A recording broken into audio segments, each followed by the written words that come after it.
죄송한데요.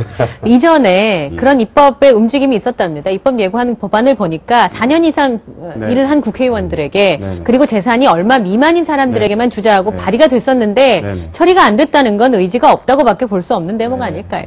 아마 그게 야당에서 낸 법안 아닐까요? 네. 그러니까 이제 새누리당에서는 1년 이상 국회의원으로 활동하면 예컨대 이제 이런 것들이 있습니다.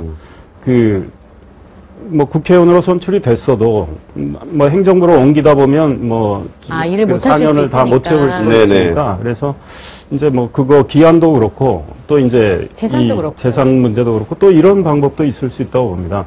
우리가 이제 우리 세비에서 얼마씩 떼서 이제 이 공제를 해가지고 나중에 돌려받는 아니 이제 저희들이 그렇게 하는 방법도 연구를 해볼 필요가 있다고 생각합니다. 이제 이 문제는 정치쇄신 특위가 구성이 되면 논의가 될 걸로 생각합니다. 국민 정서상으로 이 문제는 정말 민감하게 다뤄져야 할 문제가 아닌가 이렇게 생각이 드는데요. 이런 말이 있지 않습니까? 고운 밥을 먹으려면 고운 일을 해야 된다고. 그런데 우리 정치권이 사실 뭐 고운 일을 많이 못한 게 있으니까 앞으로 더 노력해서 고운 밥을 먹으려면 더 노력을 해야 되겠죠. 고운 일을 해야 고운 밥 먹고. 문제 제기하긴 쉽지만 답변하시기 곤욕스러울 것 같아 저희가 이제 국민들을 대신해서 말씀드린 거니까요. 서운해하지 마시고요. 새 예산안이 끝까지 난항을 겪은 이유가 이 제주 해군기지 건설 예산 문제 아니었습니까? 어떤 게 걸림돌이 됐는지 의원이시니까 쉽게 설명해 주세요. 뭐 저도 이제 예결위원이 아니어서 이제 의총 과정에서 이제 듣고 하는 건데요. 결국은 이제 사실은 여야가 합의를 했었죠. 예결위 소위에서 통과까지 됐었는데 이제 그 이후에 민주당 안에서 이제 이 제주 해군기지를 반대하는 이 강경파 의원들의 목소리가 커지면서 세 가지 부대 조항을 넣었던 거 아니겠습니까? 그러니까 이게 군항으로 만들어진다는 우려. 이 의심을 불식시켜달라.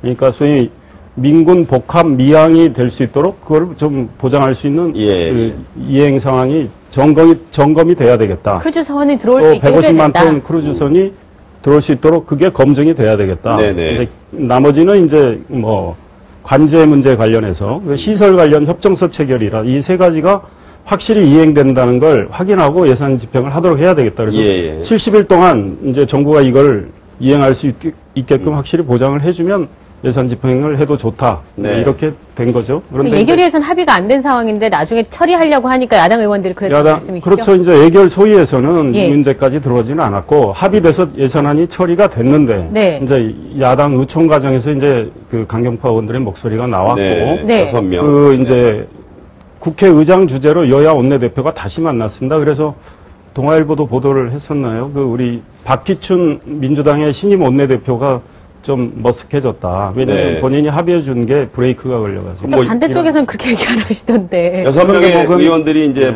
딴죽을 걸었다 이런 이제 얘기도 있어요. 많은 언론들이 그렇게 보도를 했죠. 네, 알겠습니다. 자, 임시국회가 원래 1월 달엔 국회가 없지요, 대표님. 그런데 지금 민생 문제라든지 새 정부 출범하는 것 때문에 1월 달 임시국회가 열려야 된다 그러는데 국회의원들 다 이렇게 외유 가시고 지역구 가시면 이건 국회 할 수 있겠습니까? 아직 일정도 안 잡혔다고 하던데요. 빨리 소환해야죠. 가능하나 빨리 열렸으면 좋겠다는 생각입니다. 왜냐하면 이제 박근혜 정부가 2월 25일 출범을 하는데 박근혜 대통령 당선인이 국민께 약속한 게 있습니다. 정부 조직을 개편하겠다.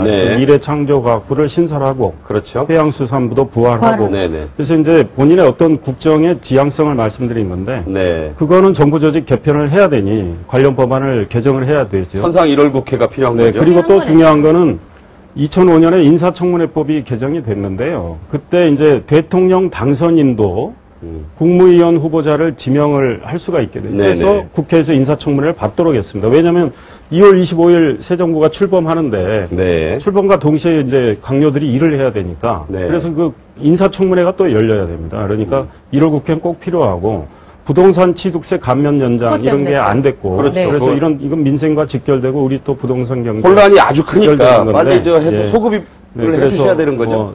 빨리 해야 되겠죠. 그래서 어제 민주당에서도 박근혜 정부의 순조로운 출발을 바란다, 돕겠다 이런 얘기를 하셨으니까 1월 국회 소집은 문제가 없을 걸로 생각합니다. 알겠습니다.